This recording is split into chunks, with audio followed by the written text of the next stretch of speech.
তোমরা কি জানো বিধাননগরে শুরু হয়ে গেছে মেলা উৎসব। আমি তো চলে গিয়েছিলাম আমার বান্ধবীর সঙ্গে পাঁচ মিশালি মেলা। মানে কি নেই এখানে, সব কিছু পেয়ে যাবে, ইয়াররিং থেকে শুরু করে শাড়ি, তাও আবার বাংলাদেশের দোকান।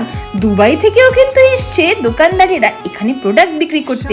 তো দেখে নিলাম এরকম হাতের কাজের নানান দোকান, তার সাথে আছে হস্তশিল্প আর পটচিত্রেরও দোকান।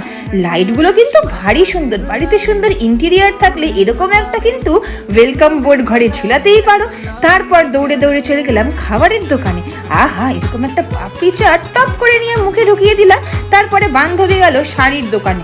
শাড়ির দোকানের দাম দেখে তো আমি ভাবলাম না, 120 টাকার ফিশ ফ্রাইয়েই কনসেন্ট্রেট করি।